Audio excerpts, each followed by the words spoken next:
పరిశుద్ధ వాక్యాన్ని విందాం. దేవుడు మన జీవితంలో ముందు నడుస్తూ వస్తాడు. ఆయన బోధిస్తూ వస్తాడు. ఆయన సమాధానానికి కర్త. ఆయన షాలేం రాజుగా వచ్చాడు. ఆయన మన ముందు గొప్పవాడుగా నడుస్తూ వెళ్తున్నప్పుడు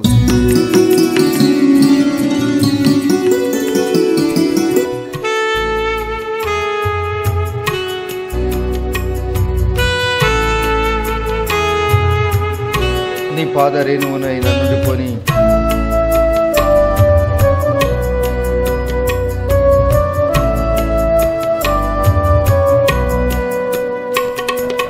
నీ పాదరేణువునై నన్ను ఉండిపోని, నీ సేవలో బ్రతుకు తెలవారిపోని.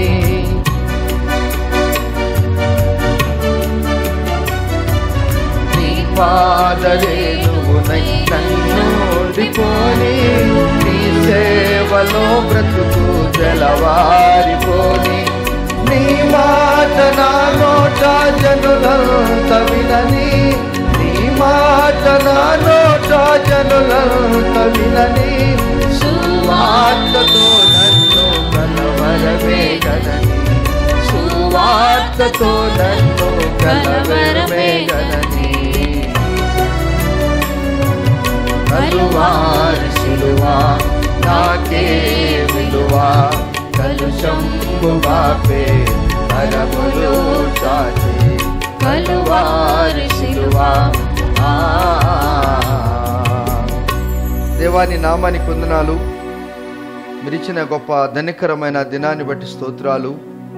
గత సంవత్సరము కాపాడారు, మీకు వందనాలు. ఈ నూతన సంవత్సరము 2వ మాసంలో మీరు మమ్మల్ని ప్రవేశపెట్టినందుకు స్తోత్రాలు. మీ వాక్యమే మా పాదములకు వెలుగైనది. మీ వాక్యము మా జీవితానికి జీవ జలపు ఊటగా మార్చబడింది. మమ్మల్ని సరిదిద్దేది మీ వాక్యమే. మమ్మలను మీ సన్నిధానికి చేర్చేది కూడా మీ వాక్యమే. మీ వాక్యానికంటే పెద్దది, గొప్పది, అమూల్యమైనది ప్రపంచంలో ఏది కూడా లేదు. మీ వాక్యాన్ని చేతపట్టుకునే కృప మా నాన్న మీరు మాకు ఇచ్చినందుకు స్తోత్రాలు. మీకే ఘనత, మీకే ప్రభావములు యేసయ్య నామములో ప్రార్థిస్తున్నాం తండ్రి, ఆమెన్. యేసుక్రీస్తు నామములో మీ అందరికీ నా హృదయపూర్వక వందనములు. Praise the Lord. రండి ప్రియులారా, పరిశుద్ధ గ్రంథములో నుండి ఆమోసు గ్రంథము 1వ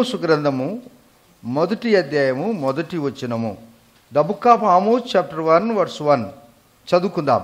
యూదా రాజైన ఉజ్జియా దినములలోను, ఇశ్రాయేలు రాజగు యెహోయాషు కుమారుడైన యెరోబోము దినములలోను భూకంపము కలుగుటకు 2 సంవత్సరముల ముందు ఇశ్రాయేలులను గూర్చి తెకోవలోని పశువుల కాపరులలో ఆమోసునకు కనబడిన దర్శన వివరము. చాలు. ఆమోసుకు కనబడిన దర్శన వివరము. యూదారాజైన ఉజ్జియా దినములలోను ఇశ్రాయేలు రాజుగు యెహోయాషు కుమారుడైన యెరోబాము దినములలోను భూకంపము కలుగుటకు 2 సంవత్సరముల ముందు. భూకంపము కలుగుటకు, ఎర్త్క్వేక్ కలుగుటకు 2 సంవత్సరాల ముందు కలిగిన విషయాన్ని ఆమోసు ప్రవక్త, చిన్న ప్రవక్త. ఆమోసు అనగా భారము మోయువాడు. క్రీస్తుకు పూర్వము 8వ శతాబ్దములో జరిగిన సన్నివేశాన్ని ఈ దినము దేవుడు మన ముందర పెడుతున్నాడు. ఎందుకు పెడుతున్నాడు? ఆ దినము భూకంపము రాకముందు చెప్పాడు. ఈ దినము కూడా ఎప్పుడు భూకంపం వస్తుందో, ఎప్పుడు ప్రళయం వస్తుందో, ఎప్పుడు అగ్ని పడుతుందో, ఎప్పుడు ఏమొస్తుందో ఎవరికి కూడా మీరు చెప్పాలి తెలియదు. అందుకని ఆ దినములో 2 సంవత్సరాల ముందే తెకోవా కాపురస్తులైనటువంటి ఆమోసుకు చెప్పాడు. తెకోవా అనగా అది హెబ్రోను పట్టణానికి బెత్లెహేముకు 5 మైళ్ళ దూరములో ఉంది. చిన్న పట్టణమే, అరణ్య ప్రాంతంలో. అది యూదా అరణ్యములో ఉన్న ఒక చోటు. బెత్లెహేముకు 5 కిలోమీటర్ల దూరంగా ఉన్నది. చిన్నదే కానీ అందులో చరిత్ర చాలా గొప్పదిగా ఉన్నది. ఈ పశువుల కాపరులు చాలామంది ఉన్నారు కానీ దేవుడు ఈయనకే ఈ దర్శనమిచ్చాడు. కాకపోతే ఈయన అరణ్యంలో ఉన్నాడు గనక పశువులను కాస్తూ దేవుని మీద లగ్నముంచినట్టుగా కనపడుతుంది. దేవుని మీద మనసు పెట్టినట్టుగా కనపడుతుంది. చాలామంది పశువుల కాపరులు వేరు, గొర్రెల కాపరులు వేరు. గొర్రెల కాపరి ముందుకెళ్తే వెనక గొర్రెలు వస్తుంటాయి. పశువుల కాపర్ల అలా కాదు. పశువులు ముందుకు పోతుంటే కాపరి వెనకుంటాడు. తేడా ఉంది. చాలామంది పశువుల కాపరులు ఉన్నారు, కానీ దేవుడు ఆ దినం ఆయనతోనే మాట్లాడాడంటే ఆయనలో ఏదో ఒక ప్రత్యేకమైనటువంటి గుణానికి దేవుడు కూడా ఆయన మీద లక్ష్యం ఉంచాడు. ఆ దినము 2 సంవత్సరాల ముందు భూకంపం వస్తుంటే ముందు దేవుడు ఎలా మాట్లాడాడో ఇప్పుడు దేవుడు కూడా మనతో ఇప్పుడు ఈ దినము మాట్లాడుచున్నాడు. ఎంతమంది నమ్ముతున్నారు? ఎస్. హెబ్రీలకు రాసిన పత్రిక 1వ అధ్యాయము 1వ వచనంలో పూర్వదినమున మన పితరాదులతో మాట్లాడిన దేవుడు ఇప్పుడు తన కుమారుడైన యేసుక్రీస్తు ద్వారా వాక్యముతో మనందరితో ఇప్పుడు మాట్లాడుచున్నాడు. Amen, amen.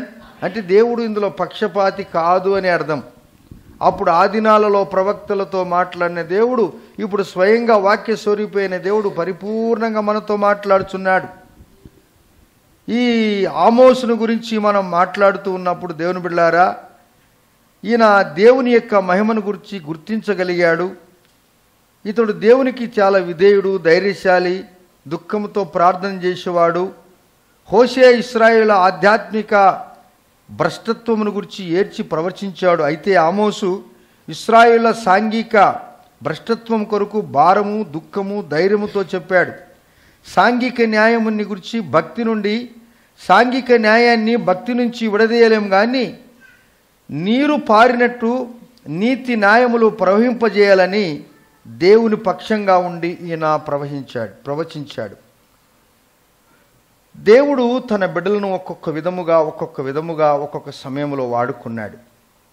దేవుడు నీతి న్యాయములు ఒక వాగులో ఏ విధంగా నీరు ప్రవహిస్తూ ఉంటుందో దేశములో, రాష్ట్రములో, మన పట్టణములో, మన ఇంటిలో, మన వ్యక్తిగత జీవితంలో నీతి న్యాయములు నీరు పారినట్టుగా ప్రవహింపజేయనట్టుగా మనలో కూడా భక్తి జీవితము, భయము జీవితము, పరిశుద్ధత జీవితం అనేది అలా ప్రవహించాలని ప్రభువారు ఆశపడుతున్నాడు. అది ఆశపడి ఇటువంటి భక్తులను ఆయన లేపి కొన్ని నీతి మార్గాలు మనకు బోధిస్తూ వచ్చాడు. ఇప్పుడు 2వ వచనంలో చదువుకుందాం. అతడు ప్రకటించినది ఏమనగా, యెహోవా సియోనులో నుండి గర్జించుచున్నాడు. అంటే ఆయన కోపం వచ్చిందని అర్థం. అంతేనా? గర్జిస్తున్నాడు ఒక వ్యక్తి అంటే ఏమని అర్థం? ఒక వ్యక్తి పండ్లు కొరికాడంటే ఏమని అర్థం? చెప్పండి. పండ్లు కొరికే అంటే అర్థం ఏమి? కోపం వచ్చింది. ఒక్కొక్కడు ఊరికే పండ్లు కొరుకుతుంటారు. ఒక రాత్రుల కళ్ళలు కూడా పండ్లు కొరుకుతుంటారు. గమనించారు? ఇంట్లో పండుకున్న వ్యక్తి ఒక బాగా గుర్రం పెట్టి నిద్రపోతుంటాడు, కానీ పండ్లు కొరుకుతుంటాడు. అది మనకు అర్థం కాదు ఏందో ఆ సబ్జెక్టు. ఏంటి? ఒక రాత్రులలో మాట్లాడుతుంటాడు, ఒక పగులు పూట మాట్లాడతాడు, నిద్రలు కూడా మాట్లాడుతుంటాడు. ఏమంటే నాకేం తెలియదు అంటాడు. ఆ సబ్జెక్టు వేరు, మనకు తెలియదు. ఈయన గర్జిస్తున్నాడు. ఎక్కడ గర్జిస్తున్నాడు? యెరూషలేము నుండి తన స్వరమును వినబడజేస్తున్నాడు. చూశారా? ఆ దినము యెరూషలేములో ఉండొచ్చు, ఈ దినము మన పట్టణంలో ఉండొచ్చు, మన సంఘములో ఉండొచ్చు. దేవుడు మాట్లాడుతున్నాడు. ఆయన మాట్లాడినప్పుడు మనము చెవి ఎగ్గి వినాలి. ప్రార్థన కంటే ముందు ప్రార్థన చేసే పిల్లలు, ప్రభువా మేము చెవులు పెట్టి నీ వాక్యం వింటామని బిడ్డలు ప్రార్థన చేస్తూ ఉంటారు. విశ్వాసులు ప్రార్థన చేస్తూ ఉంటారు. ఈ వాక్యము మన హృదయంలో మనం దాచుకున్నప్పుడు ఏదో ప్రభువారు మనతో ముచ్చటించాలని ఆశపడుతూ ఉంటాడు. అందువలన దేవుని మందిరానికి మనం వచ్చినప్పుడు మనం ఇంట్లోనే ప్రార్థన చేసుకొని రావాలి. మనం ముస్తబయిన తర్వాత వస్త్రాలు మంచిగా కట్టుకున్న తదుపరి అద్దం దగ్గరికి వెళ్ళి నేను బాగున్నానా అని చూసుకుంటాం. యామై స్మార్ట్, నేను చాలా బాగున్నానా అన్నప్పుడు అద్దం తప్పకుండా చెప్తుంది. ఏం చెప్తుంది? నువ్వు సరిగా తల దూకలేదు. ఒకవేళ దూకోకపోతే అవును సరిగా దూకలేదు. ఆ తర్వాత మనం సరిగా వస్త్రాలు వేసుకోకపోతే నువ్వు సరిగా వేసుకో, నువ్వు బటన్స్ సరిగా వేసుకోలేదు, వేసుకోవాలా. అద్దం చెప్తుంది. అవునా? అవునా? మీ ఇంట్లో అందరికీ అద్దాలు ఉన్నాయా? అద్దం లేని మనుషుడు ఎవరైనా ఉన్నాడా? ఎవరు? అందరికీ దేవుడు అద్దాలు ఇచ్చాడు. చివరికి మనం ఎక్కడైనా ప్రయాణిస్తున్నప్పుడు కూడా మన వెనైట్ బ్యాగ్లో తప్పకుండా మా బోటోళ్ళు అద్దం చూసుకోకుండా మొబైల్లో నేను చూశాను, స్క్రీన్లో బాగా కనపడుతుంది ముఖం. అందుకని చూసుకోరా నాయనా అని చెప్తాడు. అప్పుడప్పుడు మీరు మొబైల్ మర్చిపోయినా అద్దాలు బయట పెడితే కోతులు వచ్చి అద్దాలు చూసుకుంటాయి. ఏమై స్మార్ట్ కోతు కూడా అడుగుతుంది, నేను బాగున్నానా, బాగున్నట్టు ఉండదంటే చెప్తాడు, నువ్వు ఎట్లా చెప్పేస్తుంది. దేవుడు తన బిడ్డలకు ఒక అద్భుతమైన మాటలు మాట్లాడాలని ఆశపడుతుంటాడు. ఆయన హృదయంలో ఉన్న భారము ఆమోసు ద్వారా ప్రకటిస్తూ ఉంటాడు. అలనాడు ఆమోసు ప్రవక్త ఈ దినం అనేక మంది దైవజనులు దేవుని పిల్లలు బోధిస్తున్నారు.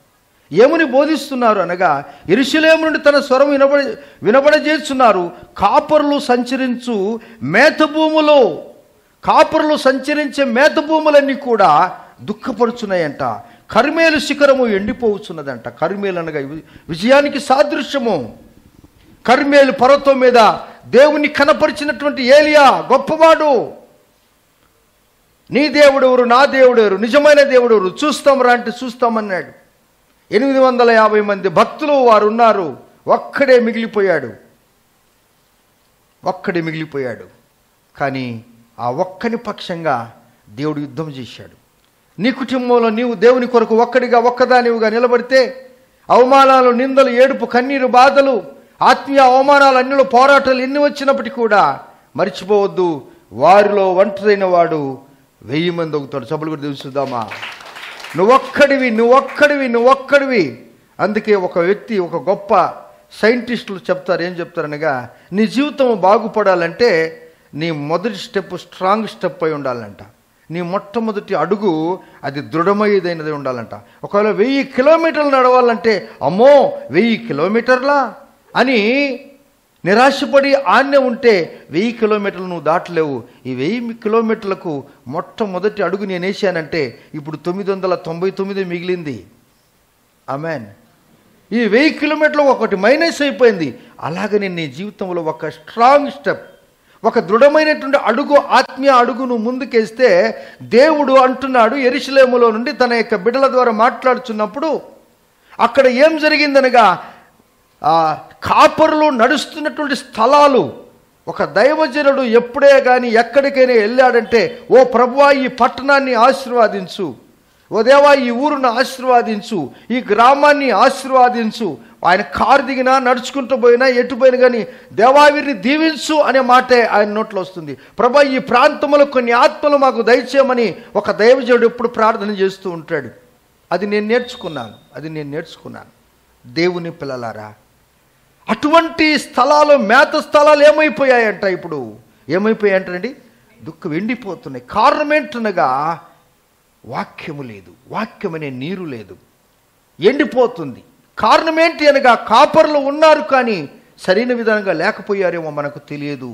ఇక్కడ అంటున్నాడు ఎండిపోయింది. కర్మేలు శిఖరం ఏమైపోయిందండి? విజయముగా ఉన్నటువంటి శిఖరం ఇప్పుడు ఏమైపోయిందండి?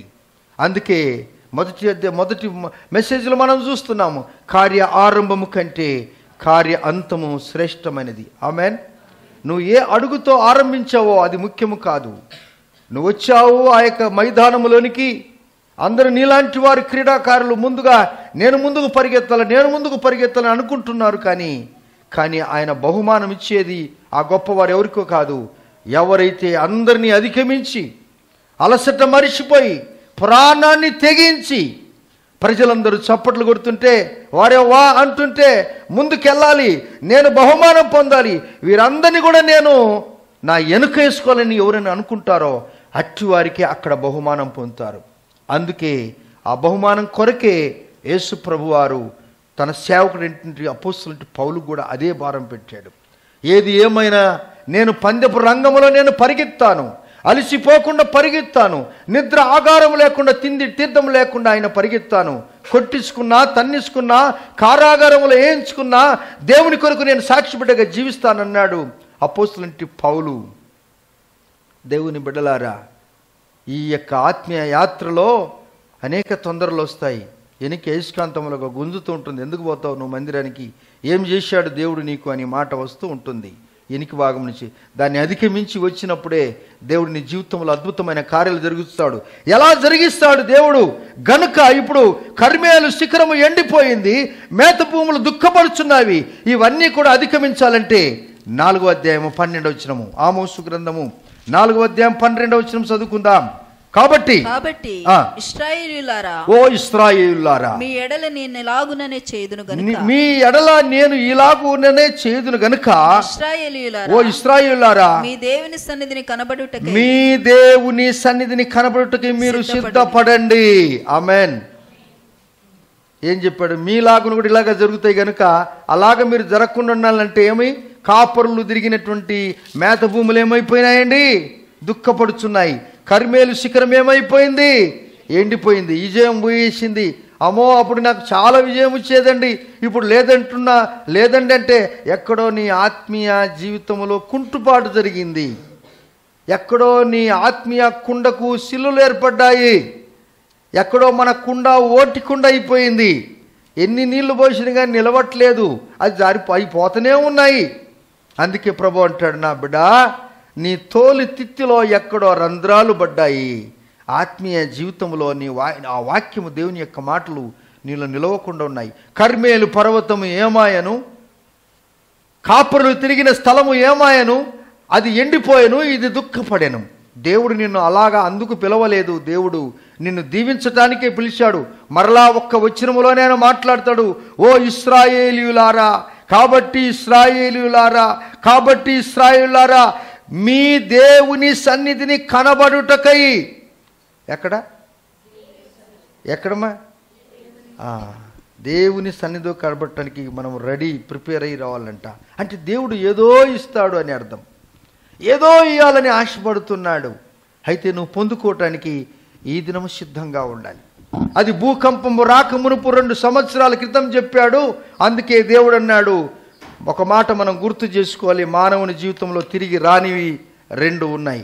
ఒకటి సమయము, రెండవది ప్రాణము. వస్తుంది తిరిగి? బోలో చెప్పండి. హేల్రీ నీవు చెప్పండి, వస్తుందా? సమయం పోతే వస్తుందా? అందుకే సోమరియేలా నిద్రించెదవు, కునికెడు సమయము కాదిది ప్రియుడా, లేలెమ్ము సోదరుడా నిద్ర నుండి ప్రకటించుము యేసు నామమును. అమ్మో, క్యాంపుకు చర్చికి వెళ్ళాలంటే భయం, చాలామందికి రారు. ఎన్నో ఏళ్ళ నుంచి ఒక్క ఆత్మకైనా 95 సంవత్సరాల సహోదరికి సువార్త చెప్పడానికి నేను ప్రతి ఆదివారం వెళ్తాను.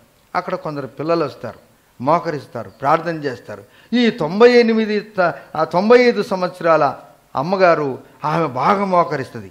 ఆమెను చూసి మాకు సిగ్గు వస్తుంది. ఏమొస్తుంది? అమ్మో, ఆమె మోకాటి శక్తి ఎంత గొప్పదో. Praise the Lord. దేవుని పిల్లారా, ఈ దినములో ప్రవక్తలు తిరిగినటువంటి, కాపరులు తిరిగినటువంటి స్థలం ఏమైపోయిందండి? దుఃఖముగా ఉంది, ఎండిపోయింది.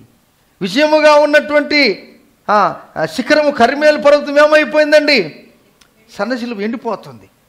ఈ దినం ప్రభువారు మనతో మాట్లాడుతారు. అలా మీరు కృంగిపోకుండా, ఎండిపోకుండా ఉండటానికి ఒకటే వచ్చిన 4:12 అంటాడు, ఓ ఇశ్రాయేలు ప్రజలారనగా ప్రత్యేకింపబడిన జనాంగమా అంటాడు. ఎంత దోడైనా టీవీ చూస్తాం, కానీ అంత దోడి మీరు ప్రార్థన చేసుకుంటారా? ఈ ప్రశ్న నేను అడగొచ్చునా అమ్మా? కంసుగా మీరు భోజనం తినే ఈ దినం నుండి ఒక పని చేయండి. మీరు భోజనానికి ఎంత టైం కేటాయిస్తారు? 5 నిమిషాలా, 10 నిమిషాలా, అర్ధ గంట, what ever it may be. అంత సమయమైన ఆ భోజనం పెట్టిన దేవునికి ప్రార్థన మనం చేయాలా లేదా? నా మటుకు నేను కృతజ్ఞుడను. మ్యాక్సిమం నా చేతులు, నేను పడుకుంటే నా చేతులు పైగానే ఉంటాయి. నా మోకాళ్ళు నల్లగానే ఉంటాయి, తెల్లగా ఉండవు. మోకరించిన దినాలు నా మోకాళ్ళు నేను చూసుకొని నేను సంతోషించేవాడిని. Victor four signal regiment, Avantipura, శ్రీనగర్కు దగ్గరలో అవంతిపుర. ఒకసారి ఒక పెద్ద సన్నివేశం జరిగింది. అందరము ఆఫీసర్స్, జేసీఓస్, అందరు కమాండర్స్, అందరం మేము ఉన్నాం. అప్పుడు జనరల్ మేనేజర్ ఆయన వచ్చేసాడు, జీఓసి ఆయన వచ్చేసాడు. లాస్ట్ మేమందరం ఉన్నాము. ఆయన వెంటనే అక్కడ ఫ్లైట్ దిగాడు, వచ్చేసాడు. మేమందరం మీద చూస్తున్నాం. ఆయన రాగానే అందరం సెలెక్ట్ కొట్టాం. వచ్చాడు, నిలబెట్టిన తర్వాత ఒక ప్రశ్న ఇచ్చాడు, నాకు బాగా జ్ఞాపకం ఉంది. మై డియర్ సోల్జర్స్, ఓ సైనికులారా, నేను ఇంత పదవికి వచ్చానంటే ఏం కారణం మీరు ఎవరిని చెప్పగలరా అన్నాడు. చూసావా, జీఓసి జనరల్ ఆఫీసర్ ఇన్ఛార్జ్, అటువంటి ఆయన కమాండర్ అంటాడు, నేను ఇంత పొజిషన్కి వచ్చానంటే ఏమనుకున్నారంటే ఒక్కొక్కరు ఒకటి చెప్పారు. ఆయన అంటాడు చివరిగా, మీరు చెప్పి నేను తప్పే, నిజమే, నేను చదువుకున్నాను, ఆఫీసర్ని అయ్యాను, గొప్పవాడిని అయ్యాను, సీనియర్ని అయ్యాను, ఇంతమంది ఆఫీసర్లకు పెద్దోడిని అయ్యాను, కానీ నేనేం చేశాను తెలుసా? క్రోలింగ్ చేశాను. క్రోలింగ్ అంటే మోచేతులు మోకాళ్ళు మీదనే నడిచాను నేను. శత్రువులు వచ్చినప్పుడు తొండలు ఏ విధంగా భూమి మీద ప్రాక్తుంటే చూశారా? శత్రువులు వచ్చినప్పుడు ఏ విధంగా దాక్కోవాలి, ఏ విధంగా నా దేహాన్ని కాపాడుకొని మా దేశాన్ని రక్షించాలి, క్రాలింగ్ చేశాను అని చెప్పి వెంటనే ఆయన బట్టలు ఉపదిశాడు. ఇలా చూపించి, నా మోచేతులు చూడండి అన్నాడు, నల్లగా అయిపోయాయి. నా మోకాలు చూడండి, నల్లగా అయిపోయాయి. ఒక పదవిలోనే ఉన్నవారు, దేశ రక్షణకే ఉన్నవారు, వారికి మోకాళ్ళు మోచేతులు నల్లగైపోతే దేవుణ్ణిలో ఉండాలి, జీవించాలంటే ఒకవేళ నీకు మోకాడి శక్తి లేకపోయినా కొంత సమయమైన నిలబడుతున్నావా? నిలబడిన చేత కాకపోయినా కూర్చొని ఉంటున్నావా? నిలబడిన చేత కాకపోయినా కూర్చొని చేత కాకపోయినా పడుకొని నువ్వు దేవుని స్తుతిస్తుంటున్నావా? సాష్టాంగపడి నమస్కారం చేస్తున్నావా? అబ్రహాం ఏం చేశాడు? సాష్టాంగపడి నమస్కారం చేశాడు. ఎంతోమంది ప్రవక్తలు వారి యొక్క తల దేవుని చూడలేక మోకాళ్ళ మధ్యన పెట్టుకొని దేవా తగ్గించుకొని ప్రార్థన చేశారు. ఇశ్రాయేలు ప్రజలారా, ఆ దుఃఖము మీకు రాకుండానట్లు విజయము మీకు రావాలని చెప్పి నేను ప్రార్థన చేస్తున్నాను. ఆమోసు ప్రవక్త చెప్తున్నాడు. ఆమోసు అనగా యెహోవా భారము. ఆ భారము కలిగినటువంటి వ్యక్తి, ఆ భారం అనేటువంటి ఆత్మ మన జీవితంలో వచ్చినప్పుడు దేవుని బిడ్డలారా, కుటుంబంలో మనం ఒక్కొక్కరం కాదు ప్రార్థనకు వచ్చేది, కుటుంబ సమేతంగా ఇండ్లు వాకిలి బంద్ చేసి లాక్ చేసి దేవుని సన్నిధానికి మనం వస్తాం. అది దేవుడు మనల్ని కోరుకుంటున్నాడు. దైవజనుడు భక్త సింగ్ గారు చేసిన ప్రార్థన మామూలు ప్రార్థన కాదు. ఆయన ఎక్కడ అడుగు పెట్టాడో అక్కడ దేవుని మందిరాలు కట్టబడ్డాయి. దేవుని పిల్లారా, పెంటలో మోకరించి ప్రార్థన చేసిన దినాలు ఈ సేవకుడు. ఎక్కడ నేను పెంటలో ఎంతోమంది మీటింగ్ నడిపించి ప్రార్థన చేస్తే ఆ పిలిచిన వారైనా బాధపడ్డారేమో, కానీ నేను కంపలో మోకరించి ప్రార్థన చేస్తే ఈ దినాలు చూస్తే అక్కడ మందిరాలు కట్టబడ్డాయి. నీ జీవితంలో ఇంటిలో శుభ్రంగా ఉన్న ఇంటిలో నువ్వు మోకరించకపోతే సాపలు ఇచ్చాడు ప్రభు, మంచి దిండులు ఇచ్చాడు, అక్కడ కూడా మోకరించి దేవుని స్తుతించలేకపోతున్నా. అందుకే ప్రభు అంటాడు, నా ప్రియ బిడ్డలారా, 2 సంవత్సరాల్లో భూకంపం వస్తుందని నేను చెప్పలే, ఆయన చెప్పాడు అప్పుడు, క్రీస్తుకు పూర్వం 8వ శతాబ్దంలో. ఇప్పుడు అన్నీ కూడా చెప్తున్నారు. ఎప్పుడు ఏమవుతుందో ఈ దేశము ఎవరికి అర్థం కాదు. ఇప్పుడు దేవుడు ఏదొచ్చినా కానీ కలవరపడకుండా ఉండేవాడు ఎవరనగా నిజమైన క్రైస్తవుడు. హల్లెలూయా. కుచ్ భీ ఆనదో, ఏమైనా పర్వాలేదు, నాలో ఉన్నవాడు, చెప్పాలి, నాలో ఉన్నవాడు, మనలో ఉన్నవాడు, లోకంలో ఉన్నవాడి కంటే వీటన్నిటికి మనం భయపడవలసిన అవసరం లేనే లేదు. అయితే మీరు సిద్ధపడమన్నాడా లేదా? అది తెలుసుకున్నటువంటి రాజైన దావీదు, అనాది కాలంలోనే రాజైన దావీదు, ఆయన మంచి యుద్ధవీరుడు. యుద్ధానికి వెళ్ళాడంటే 1000 మందిని చంపుతాడు. అది ఎంత పెద్ద హస్తమో మనకు తెలియదు. అంటే ఒక్క దెబ్బతో కొట్టేస్తాడంట. కొడితే 1000 మందిని చంపుతాడు. అది ఏం టెక్నాలజీ పెట్టుకున్నాడు ఆయన మనకు తెలియదు. ఒక్క దెబ్బకు. అందుకే గొలియాత్ అంటాడు, నువ్వా ఒక రెఫరెన్స్ ఇస్తాడు, నేను అడవిలో గొర్రెలను కాస్తున్నప్పుడు ఎలుగు బంట్లను చంపినాను, సింహాలను చంపాను, నువ్వు ఏంటప్పా అన్నాడు. అంతేనా? ఎలుగు బంట్లకు సింహాలకు వాటి గోర్లే మన ఏళ్ళు అంత ఉంటాయి. పొట్టు పంజ కొట్టిందిరా నాయనంటే అయిపోయా, అర్థం తలకాయ బయటకు వచ్చేస్తుంది. ఇట్లా పట్టుకుని పులి కానీ సింహం కానీ పంజ కొట్టిందంటే తలకాయని సించేస్తుంది. దావీదుకున్నటువంటి ధీమా, ధైర్యము అది ఏంటి అనగా ఆయన అంటాడు, ఈ సున్నతి లేని ఫిలిష్తీయుడు ఎంత అన్నాడా లేదా? ఒక మాట అంటాడు, యుద్ధము యెహోవాదే. ఏమన్నాడండి? ఊరకుండి చూడమన్నావా, నిలచుండి చూడమన్నావా, ఊడకుండి చూడమన్నావా, నిలచుండి చూడమన్నావా నా యేసయ్యా, యుద్ధము యెహోవాదే, యుద్ధము యెహోవాదే, నా యుద్ధము యెహోవాదే. Praise the Lord. ఇది భూకంపమైనా, అది తుఫానైనా, అది జల ప్రళయమైనా, అది ఏ వ్యాధి అయినా, ఏ అప్పుల సమస్య అయినా, ఏ కష్టాలైనా, ఏ దుఃఖమైనా ప్రభువారు దాన్ని సులువుగా పరిష్కారం చేయటానికే ఈ వాక్యం. ఈ వాక్యము మనల్ని ఏం చేస్తుంది? రాసైన దావీదుకున్న ఆశ, ఆకాంక్ష అది ఏంటి అనగా, చదవండి మీరు కీర్తనల గ్రంథము 27వ అధ్యాయం 4వ వచనం. సామ్ చాప్టర్ 27:4 చదువుకుందాం. యెహోవా యొద్ద ఒక వరము అడిగితిని. మీరు అడగండి. ఇప్పుడు మీరు చేసే ప్రార్థనకు మనం చేసే ప్రార్థనకు ఎంత తేడా ఉందో ఒకసారి. అమ్మా నువ్వు ప్రార్థన చేయి, అక్కా నువ్వు ప్రార్థన చేయి, నానా నువ్వు ప్రార్థన చేయమంటే ఏం ప్రార్థన చేస్తారు? అమ్మను కాపాడు, నాయన్ను కాపాడు, మా చిన్నాయన్ను కాపాడు, మా పెద్దనాయన్ని కాపాడు, గర్భం ధరించినాను ప్రభువా, పిండను కాపాడు, డబ్బులు చాండ్రావులు ప్రభువా, ఇయటానికి వాళ్ళకి మనసు బుద్ధి పుట్టి ప్రభువా, ఇంకా ఉద్యోగం ప్రభువా, మంచిదే, ఇవన్నీ నీకు ఇస్తాడు ఎస్ఏ. ఆమెన్. ఇవన్నీ నీకు ఇస్తాడు, అడగమలే. కానీ ఈయన చేసిన ప్రార్థనకు ఒకసారి చూడండి.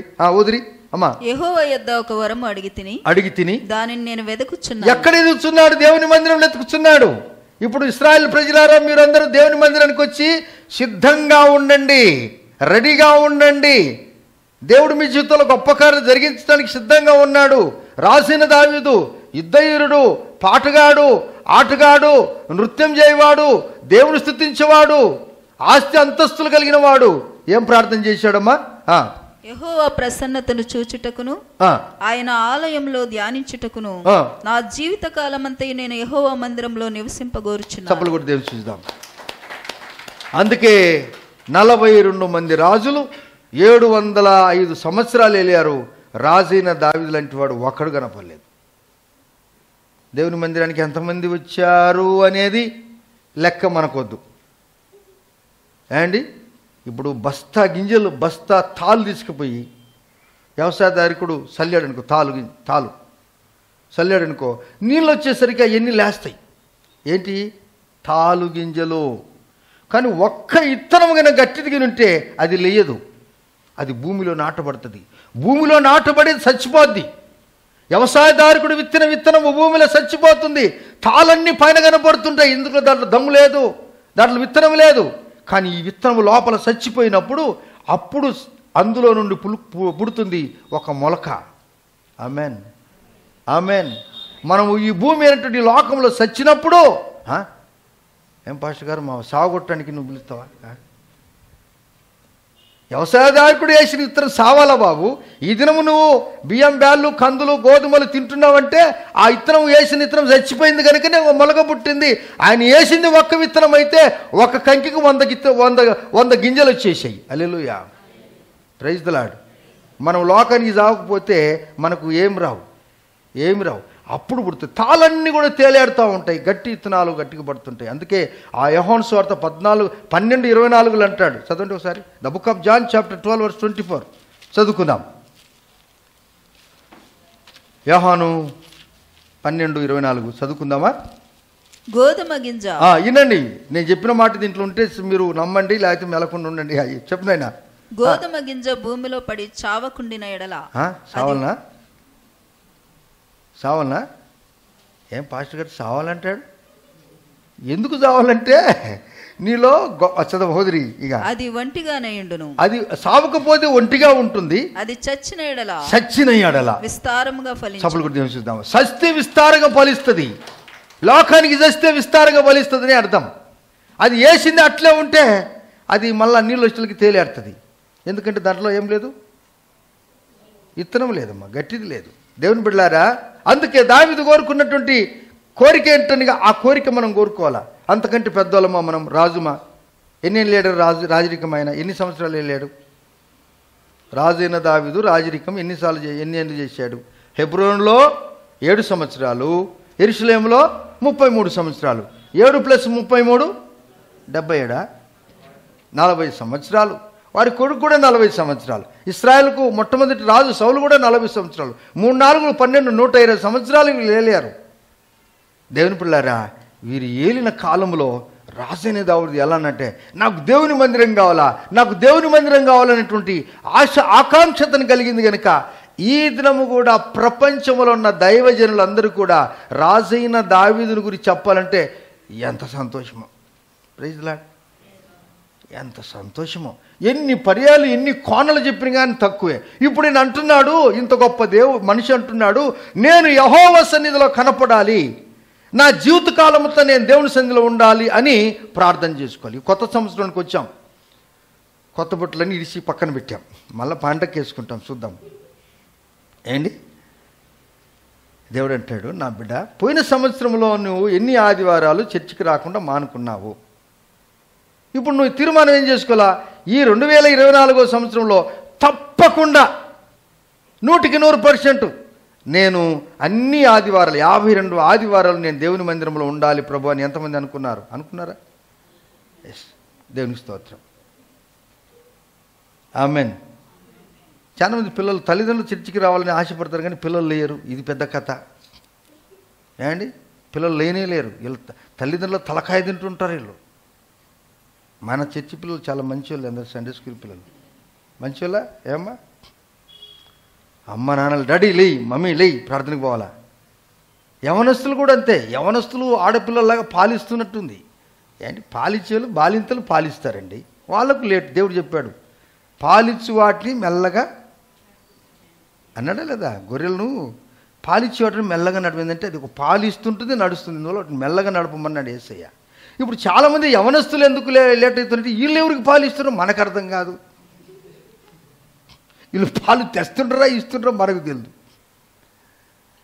దేవుని పిల్లలారా, దేవుడు మాట్లాడుతున్నప్పుడు దేవుడు మన జీవితంలో ఇదిగో నేను మీకు ఏం చేయబోతు, ఆయన కోరుకున్న కోరిక ఏంటనగా నేను యెహోవా సన్నిధిలో జీవితకాలం ఉండాలని ఆశపడ్డాడు. ఆయన ఆశపడ్డాడు కనుక ఆయన కేవలం ఈ భూమి మీదనే కాకుండా పరలోక రాజ్యానికి వెళ్ళి దేవుని స్తుతిస్తున్నాడు. ఆమెన్. దావీదు మొద్దులో నుండి, యెషయ మొద్దులో నుండి చిగురు పుట్టింది. దావీదు వంశంలో పుట్టినటువంటి గొప్ప వ్యక్తి మన ప్రభు అయినటువంటి యేసుక్రీస్తు వారు ఒప్పుకున్నాడు. దేవుని పిల్లారా, నువ్వు దేవుని మందిరంలో దావీదుకున్నటువంటి తీర్మానం అనుకుంటే ఈ మాటలు చూడండి. ఆమోస్ ద్వారా దేవుడు మనకు ఒక పురుకొల్పునిస్తున్నాడండి. ఆయన పశువుల కాపరి అయినప్పటికీ కూడా, ఎంతోమంది పశువుల కాపరులు ఉన్నప్పుడు కూడా ఆ ఒక్క వ్యక్తితోనే దేవుడు మాట్లాడాడు. ఆ ఒక్క వ్యక్తితో మాట్లాడాడు. ఈ దినం ఎంతోమంది భక్తులకు ఉద్యోగం ఇస్తున్నాడు ఆయన. పశువులు కాపరులు, పశువులు శుభ్రంగా ఉంటాయండి. అటువంటి చిన్న స్థితిలో ఉన్న వ్యక్తిని ఈ పరిశుద్ధ గ్రంథములో ఆయన పేరు రాసి ఈ దినం ఒక మాదిరికరంగా చూపించాడు. దేవుని సన్నిధానంలో 3 గంటలు మనం ఉన్నామంటే 3 గంటలు ప్రభువా నేను తప్పకుండా నీ సన్నిధిలో నేను ఉంటానన్నప్పుడు 52 × 3 గంటలు ఎన్ని వందల గంటలు నువ్వు దేవుని మందిరంలో ఉంటావు. దేవుని సన్నిధానంలో ఇంటిలో కూడా నీకు సెలవు దొరికిందంటే ప్రార్థన కొరకు ఒక దినం నువ్వు కేటాయించుకో. Praise the lord. అది నీ త్యాగం. ఈ దినం మాకు సెలవు దొరికింది. Instead of going out side, ఒక దినం బయటికి పోకుండా ఈ దినం నేను ప్రభు పిలుపు కొరకు నేను కాచుకొని ఉండాలి. అమ్మాయి రా, తమ్ముడు రా, నాన్న రా, నైనా రా, ఈ దినం సెలవు దొరికింది నాన్న, కమ్ ప్రార్థన చేసుకుందాం రా. ఎందుకనగా గత దినాల్లో మనం ప్రార్థన చేసుకొనక మనం ఇష్టానుసారం తిరిగి చాలా ఖర్చు పెట్టి డబ్బులన్నీ ఖర్చు పెట్టాం నాన్న. కుటుంబంలో నెమ్మది లేదు. అసలు చాలా మన కుటుంబాల్లో నెమ్మది కరువైపోయింది. ప్లీజ్ రా ప్రార్థన చేసుకుందాం. అప్పుడు దేవుడు అంటాడు, నా ప్రియ బిడ్డలు ఎక్కడ మోకరిస్తారో, నా ప్రియ బిడ్డలు ఎక్కడ ఉంటున్నారో, నన్ను గురించి పొగుడుకుంటుంటారో అట్టి బిడ్డలకు నేనేం చేస్తాను తెలుసా? దేవదూతను పంపిస్తాను. ఈ గో దేర్. దేవదూతుగా చెప్తాడు, నువ్వు అక్కడ ఉండు. నా పిల్లలు ప్రార్థన చేస్తున్నారు. వారు ఏదైతే ప్రార్థన చేస్తున్నారో వారి హృదయంలో వచ్చే ప్రార్థన దేవదూత ఏం చేస్తుంది తెలుసా? వాటన్నిటిని సేకరిస్తుంది, అన్నింటినీ పట్టుకుంటుంది. అప్పుడు ప్రార్థన ఆమెన తర్వాత వెంటనే with in the fraction of టైంలో కంటి రెప్ప మనం వాళ్తున్న సమయంలోనే, అంత సమయంలోనే దేవుని దగ్గరికి వెళ్ళి, ప్రభువా నీ బిడ్డలు ఈ విధంగా ప్రార్థన చేశారు. అప్పుడు అంటాడు, నా బిడ్డల యొక్క ప్రార్థన నా కవిలిలో అంటే పుస్తకములో నేను రాశాను అంటాడు. ఆమెన్. నా పిల్లల యొక్క ప్రార్థనలు ప్రార్థన రూపంలో పొగలాగా దేవుని యొక్క విశ్వాసుల ప్రార్థన పైకి పోతుందంట. ప్రకటన గ్రంథంలో మనం 5వ అధ్యాయంలో చూసినప్పుడు 8వ అధ్యాయంలో చూసినప్పుడు దేవుని యొక్క ప్రార్థనకు ఒక రంగు ఇచ్చాడు యేసయ్య. ఆమేన్. ఒక కలర్ ఇచ్చాడు యేసయ్య. దేవుని బిడ్డలారా, సమయంలో మీరు సిద్ధపడుతున్నారా? ఓ దేవా, నేను అలా సిద్ధపడతానయ్యా. రాజైన దావీదు కోరుకున్నది అదే. ఆయనకి ఏం తక్కువ అండి? అందువలన నీ శరీర విషయము లోకాశలు అడుగుట కంటే ఆధ్యాత్మిక జీవితాన్ని అడుగుటకు నువ్వు ప్రయత్నం చెయ్యి ఈ దినము నుండి. ఆమేన్. హల్లెలూయా. రండి దేవుని బిడ్డలారా, నేరుగా మీరు ఇప్పుడు అదే అధ్యాయము ఆమోసు గ్రంథము 5వ అధ్యాయము 13 దగ్గరికి రండి.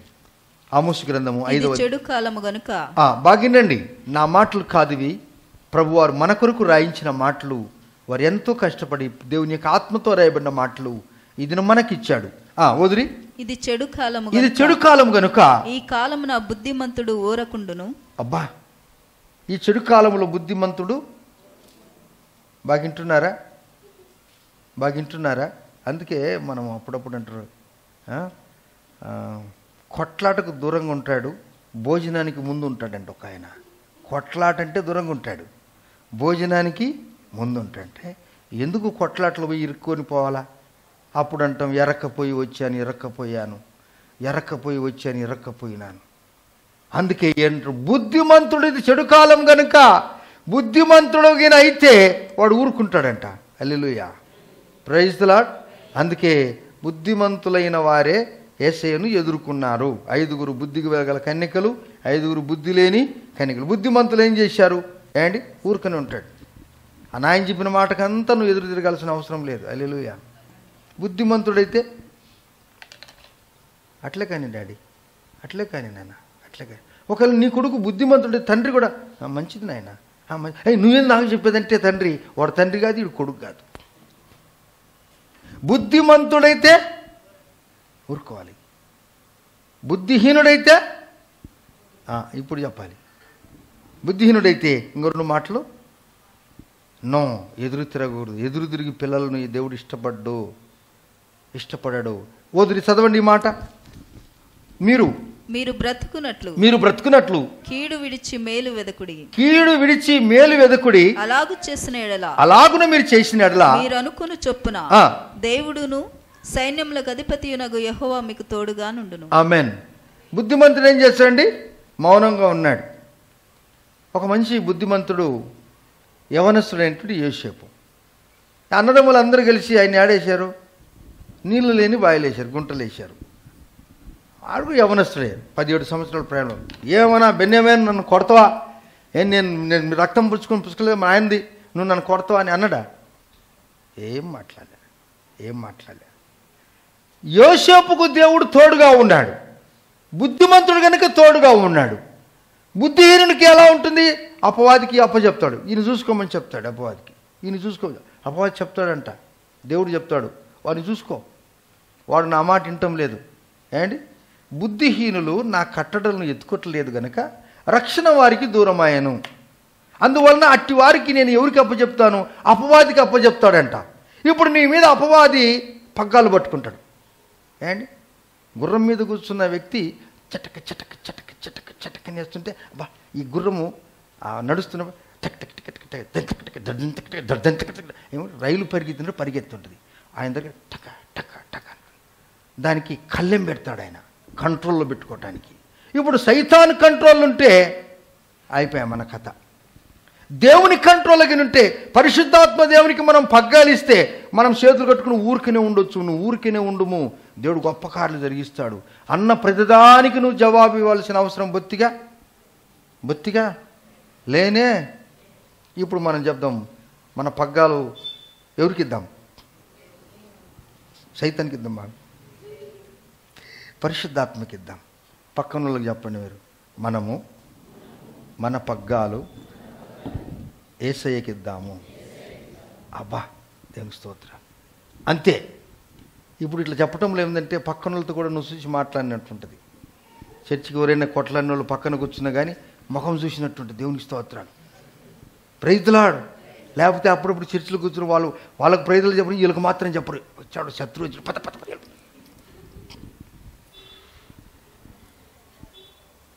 దేవుడు అంటాడు, నా బిడ్డలారా మిమ్మల్ని నేను దీవిస్తాను, నా పిల్లలారా నేను మిమ్మల్ని దీవిస్తాను. యోసేపుకు దేవుడు తోడై ఉన్నాడంటే యోసేపు యొక్క సహోదరులు యోసేపుకు కీడు ఆలోచించారు, కానీ యోసేపు మాత్రం కీడు చేయలేదు. Praise the lord.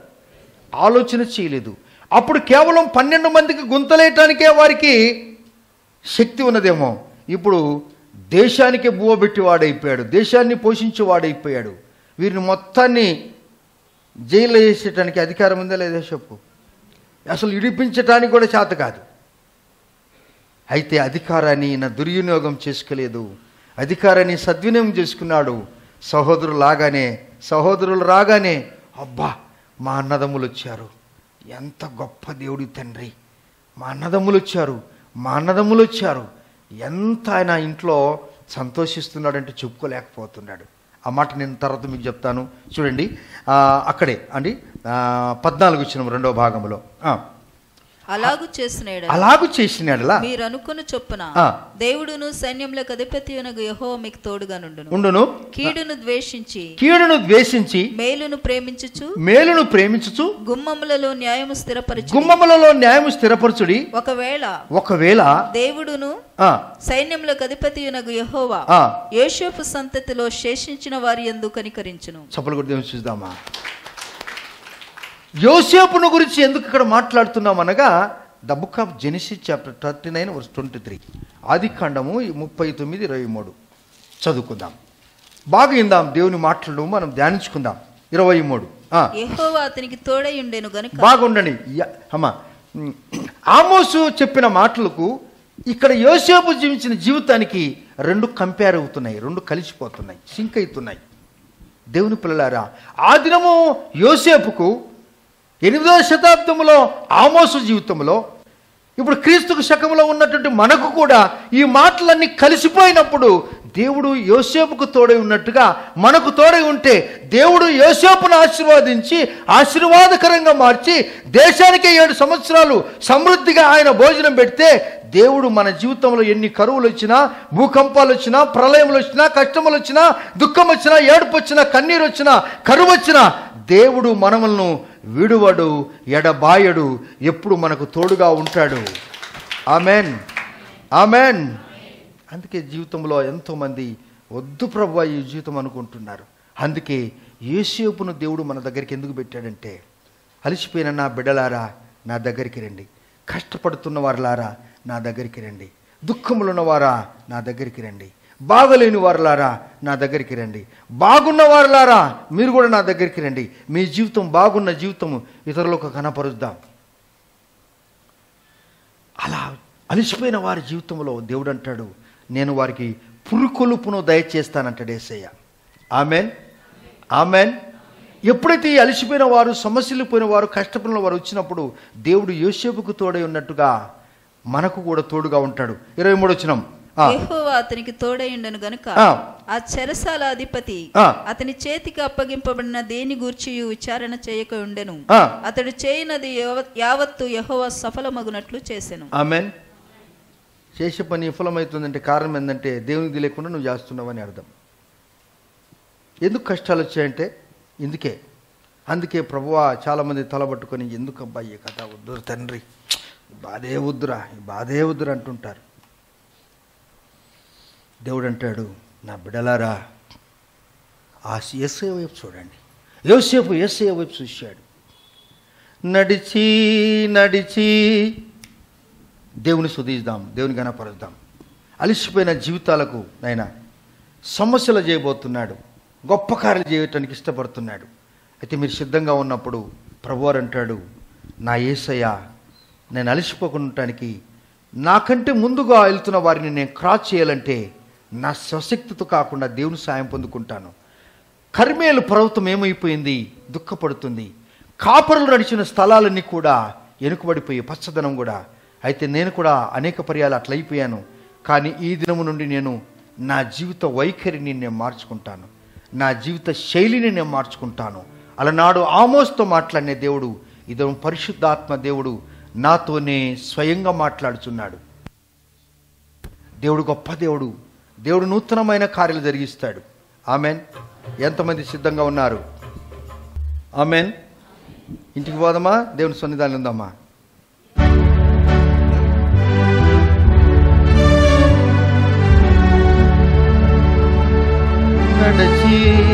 నడచి అలసిపోయినావా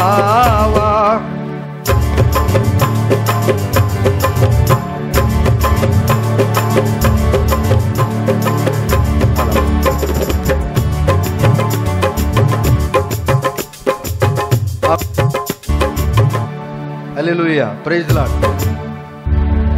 నడచి నడచి అలసిపోయినావా నడువలేక సొమ్మసిల్లిపోయినావా నడువలేక సొమ్మసిల్లిపోయినావా నడువలేక సొమ్మసిల్లిపోయినావా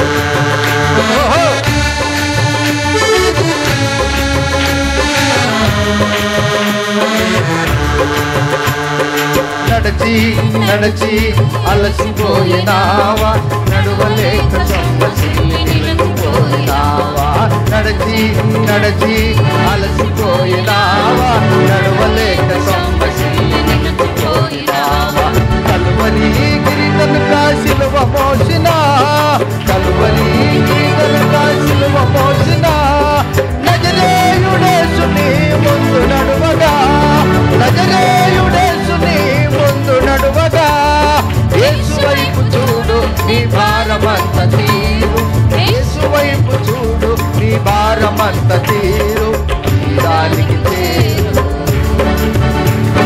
గమ్యానికి చేరు తీరానికి చేరు గమ్యానికి చేరు ఎంత దూరమైన అది ఎంత భారమైన అంత దూరమైన అది ఎంత భారమైన యేసు వైపు చూడు నీ భారమంత తీరు యేసు వైపు చూడు నీ భారమంత తీరు తీరానికి చేరు గమ్యానికి చేరు తీరానికి చేరు గమ్యానికి చేరు ఎంత దూరమైనా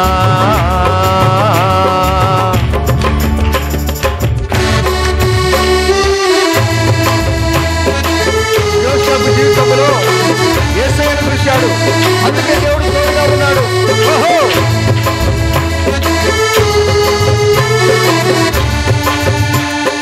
తెలిసి తెలిసి జారిపోయినావా తెలియరాని చీకటిలో చిక్కుబడినావా తెలిసి తెలిసి జారిపోయినావా తెలియరాని చీకటిలో చిక్కుబడినావా నిశీతిలో కనిపించే చిరంజీవుడే నజరేయుడగు నీ ముందు నడువగా నజరేయుడగు యేసు ముందు నడువగా యేసు వైపు చూడు నీ భారమంత తీరు యేసు వైపు చూడు నీ భారమంత తీరు తీరానికి చేరు గమ్యానికి చేరు తీరానికి చేరు ఆ గమ్యానికి చేరు ఎంత దూరమైన అది ఎంత భారమైన దూరమైన అది ఎంత భారమైన యేసు వైపు చూడు నీ భారమంత తీరు యేసు వైపు చూడు నీ భారమంత తీరు తీరానికి చేరు గమ్యానికి చేరు ఓహో తీరానికి చేరు గమ్యానికి చేరు. ఆమేన్. ఎంత దూరమైనా యేసు అన్నాడు, ఎంత దూరమైనా వస్తాను ప్రభు అన్నాడు. అన్నాడే లేదా? అందుకే యోసేపు ఎక్కడికి పోయినా దేవుడైన యెహోవా అతనికి తోడుగా వచ్చెను. అందుకే ఇశ్రాయేలు ప్రజలు యోసేపు 110 సంవత్సరాలు బ్రతికి చనిపోయిన తర్వాత ఆయన ఎముకలను మోసుకొని 40 సంవత్సరాలు అరణ్యములో ఆయన ఎముకలు మోసుకొని తిరిగారు. హల్లెలూయా. అంటే యేసయ్యకి ఎంత ఇష్టంగా జీవించారు. అందుకే మరి ఇది మంచి కాలం కాదన్నాడు. అనడా లేదా? ఇది మంచి కాలం కాదు బాబు, కొంచెం జాగ్రత్తగా ఉండండి అన్నాడు. అనడా లేదా? అందుకే అక్కడక్కడ రైల్వే గేట్ వచ్చిందంటే ఫస్ట్ నిల్లిరి, స్టాప్. ఎరుడులో ఉంటుందా లేదా? రైల్వే గేట్ వచ్చి ఏం రాశారు రైల్వే వాళ్ళు? హెచ్చరిక. నిల్లిరి, కన్నడలో నిల్లిరి, స్టాప్ అండ్ గో. నిలబడి చూసి నిలబడిపో. అంతేనా? ఏం పర్వాలేదులే, నేను ఈరుని సూర్యుని ఇక్కడ మార్కుని నేను గేట్లను తెరుచుకొని పోతుంటే నీ ఇష్టం నాయనా, నీకు వందనాలు నాయనా, నువ్వు వందనాలు చెప్పడానికి కూడా ఉండదు. అంతే కదా? అందుకే అన్నీ రాస్తారు. స్కూల్ ఉంటే ఇది స్కూల్ జోన్, మెల్లగా పోండి అని కూడా చెప్తుంటాడు. ఆమెన్. అందుకే యేసయ్య అంటాడు ఇది దుర్దినం అన్నాడు. రండి ఆమోసు గ్రంథం దగ్గర ముగించుకుందాం రండి. కనుక ఇది చెడు కాలం అన్నాడు. తర్వాత 15వ వచనము, కీడును ద్వేషించి మేలును ప్రేమించచ్చు, గుమ్మములలో న్యాయమును స్థిరపరచుడి. ఒకవేళ దేవుడును ఈ సైన్యములకు అధిపతియగు యెహోవా యోసేపు సంతతిలో శేషించిన వారి యందు కనికరించును. ఆమెన్. అందువలన 16వ వచనంలో మొదటి భాగంలో దేవుడును సైన్యములకు అధిపతి అయిన యెహోవా ఇలాగ సెలవిస్తున్నాడు, నేను మీ మధ్యన సంచరించబోచున్నాను. ఆమెన్. ఇది భాగ్యమా కాదా? దేవుడు మనకిచ్చిన వాగ్దానము. మనతో నడుస్తాడంట, మనతో ఉంటాడంట, మనతో సాహసం చేస్తాడంట. అందువల్ల మనం ఏంటంటే చెడ్డ దినాలున్నాయి బాబు, జాగ్రత్తగా ఉండమన్నాడు. జాగ్రత్తగా ఉందాం. ఆమోస్ చెప్తున్నాడు, అయ్యా మీరు సిద్ధంగా ఉండమన్నాడు. ఉందాం. దావీదు సిద్ధంగా ఉన్నాడా లేదా? యోసేపు బాగున్నాడు, ఉన్నాడా లేదా అన్నట్లు మనం ఎందుకు ఉండకూడదు? మోకరిద్దాం, ప్రార్థన చేసుకుందాం, దేవుని స్తుతిద్దాం. ప్రభువా, మేము కూడా నీ సన్నిధిలో కనపడుటకి సిద్ధంగా ఉంటాం. రాజైన దావీదు కోరుకున్న కోరిక, నా జీవిత కాలం అంతా నేను నీతో ఉంటానన్నాడు. భాగ్యము కదా, నేను మీ మధ్య సంచరిస్తానన్నాడు. యోసేపు తన బ్రదర్స్ మీద ఆ కీడు చూపలేదు, కానీ దేవునికి ఉన్న గుణలక్షణాలు కలిగిన వాడు యోసేపు. మంచి చేయాలని తెలిసి కూడా చేయకపోవడం పాపమే అని యోసేపు గర్వించాడు. మంచి చేశాడు, దేవుని ఉగ్రతను తప్పింపబడ్డాడు. మంచి చేయాలని చేయటకు నీకు స్తోమత ఉండి చేయలేకపోతే అది పాపం అవుతుంది. బ్రదర్, సిస్టర్, అనేక పర్యాలు దేవుని కొరకు అది చేయాలని అనుకున్నాం, కానీ మర్చిపోతాం. ఒకవేళ దేవుడు అలాంటి జీవితం ఉంటే మనల్ని దేవుడు దాన్ని కూడా దూరపరుస్తాడు. యేసయ్య ఈ దినం దేవుడు మనకిచ్చినటువంటి ఈ వాక్య భాగం మనకు శ్రేష్టమైన భాగం ఇచ్చాడు. అతడు ప్రకటిస్తున్నాడు, సియోనులో నుండి గర్జిస్తున్నాడు యేసయ్య, యెరూషలేము నుండి తన స్వరం వినబడజేస్తున్నాడు. కాపురులు సంచరించు మేత భూములు దుఃఖపడుచున్నవి, కరిమేలు శిఖరము ఎండిపోవచ్చున్నది. అయితే చివరికి దేవుడు ఆమోసు గ్రంథం ఆఖరులో మాట్లాడతాడు. ఆయన, నేను వారి దేశమందు నేను వారిని నాటుదును, నేను వారికి ఇచ్చిన దేశంలో నుండి వారు ఇక పెరికివేయబడరని నీ దేవుడని యెహోవా సెలవిస్తున్నాడు. 9వ అధ్యాయం ఆఖరి వచనంలో మీరు ఇంటికి పోయి చదువుకున్నప్పుడు ఆఖరి 3 వచనాలు మీరు చదువుకోండి. 13 నుంచి దేవుడు తిరిగి మీ జీవితాన్ని బాగు చేయటానికి, మిమ్మల్ని ఈ దేశాన్ని నీ ఊరి నుండి ఎల్లగొట్టడానికి కాదు, మిమ్మల్ని ఇక్కడే నాటడానికి దేవుడు పిలిచాడు. అనేక పర్యాలు మీకు కష్టాలు వచ్చినాయి, ఈ ఊరే విడిచి వెళ్ళిపోవాలని అనుకుంటున్నారు. మీ గురించి ఈ వాక్యమును ఇంటికి పోయి మీరు చదవండి. దేవుడు తిరిగి మిమ్మల్ని ఈ దేశములోనే నాటుదును. 15వ వచనంలో వారి దేశమందు నేను వారిని నాటుదును అంటాడు. నేను వారికి ఇచ్చిన దేశంలో నుండి వారు ఇక పెరికివేయబడరని నీ దేవుడని యెహోవా సెలవిస్తున్నాడు. దేవుడు నీ జీవితంలో నువ్వు ఉన్న స్థలాన్ని ఆశీర్వాదిస్తున్నాడు. దేవుడు దీవిస్తున్నాడు. దేవా స్తోత్రములు, ప్రభువా స్తోత్రములు. ఈ సంవత్సరము నేను దేవుని మందిరములో ఎక్కువగా ఉంటాను. తీర్మానం చేసుకుందాం. రాజుకు టైం ఉంటుందా అసలు? ఆయన ఎలా కోరుకున్నాడు? నీకు సమయం ఉన్నప్పుడల్లా. అయితే నీ ఉద్యోగం విడిచిరమ్మని దేవుడు ఎప్పుడు చెప్పలేదు. దేవుడు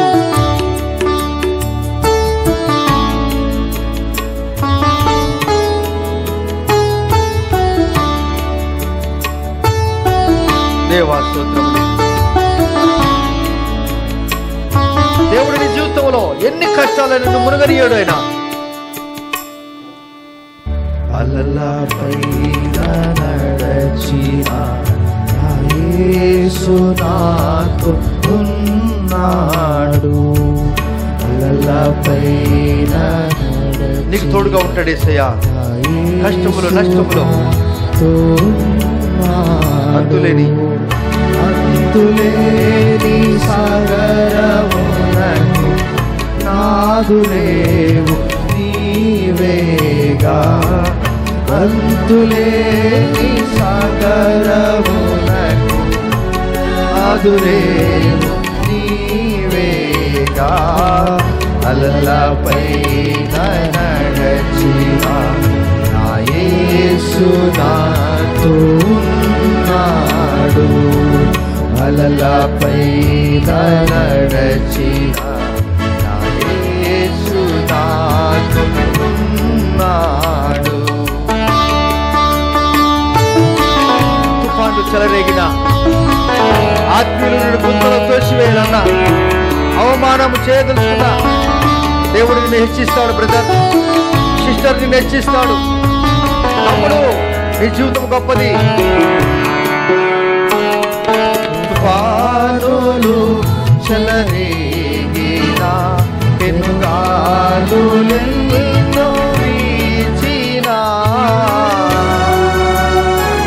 దేవా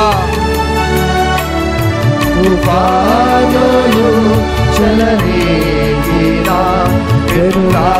పెనుగాలులెన్నో వీచినా నావలో నీవుండగా నా నావలో నీవుండగా జడియక సాగెదా నీ సేవలో జడియక సాగెదా నీ సేవలో అలలపై నడచిన నా యేసు నాలో ఉన్నాడు అలలపై భయపడవద్దు. వాగ్దానం చాలా గొప్పది. ఉన్నాడు నీదు వాగ్దాన పలుకులే నా జీవితానికి ప్రభువా నీ వాగ్దానాలను మీరు నెరవేర్చారు స్వామి. యోసేపుకు తోడుగా ఉన్న దేవుడు, దావీదుకు తోడుగా ఉన్న దేవుడు ఈ దినం నీకు తోడుగా ఉన్నాడు.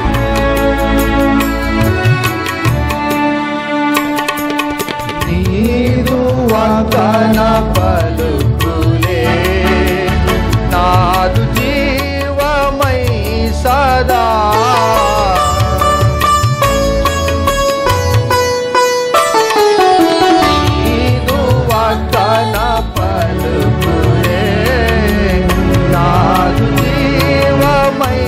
సదా నా నిరీక్షణ నీవై నా నిరీక్షణ నీవై నిరతము నడువు నీ సేవలో నిరతము నడువు నీ సేవలో అలలపై నడచిన నీ నోటి మాట నీకు ఆశీర్వాదం ఇస్తుంది.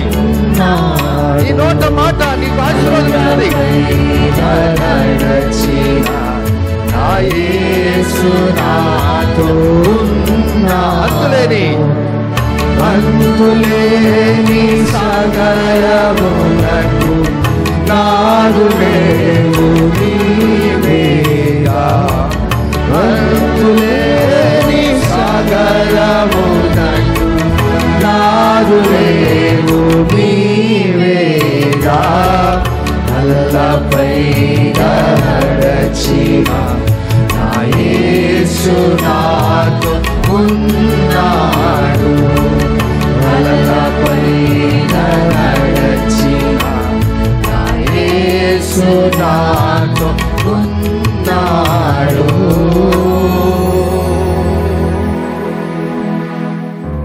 గుంటలో తోసివేశారా?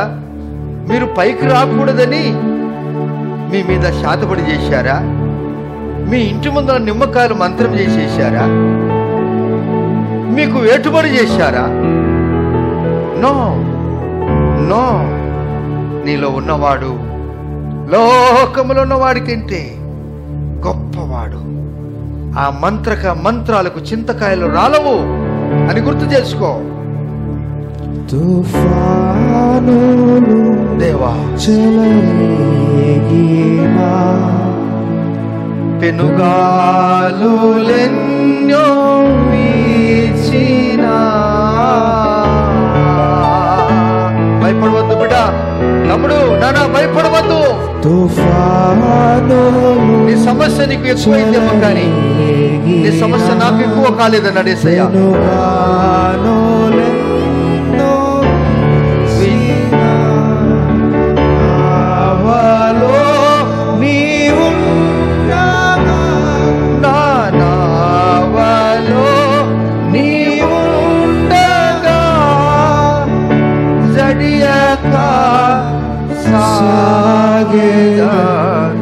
నీ సేవలో జడియక సాగేదా, నీ సేవలో అలలపైన యేసు నాతో ఉన్నాడు. భయపడవద్దు బ్రదర్, తమ్ముడు, సిస్టర్, నానా, ప్రియ చెల్లి, భయపడవద్దు.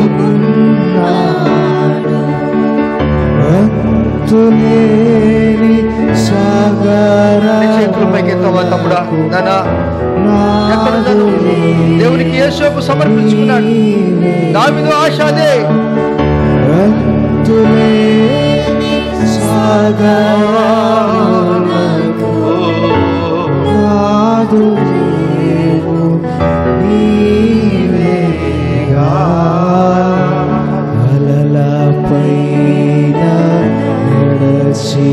భయపడవద్దు. చెరలో వెళ్ళిన కానీ యోసేపుకు దేవుడు తోడుగా ఉన్నాడు. గుంటలో ఉన్న దేవుడు తోడుగా ఉన్నాడు. నీకదే వాగ్దానము.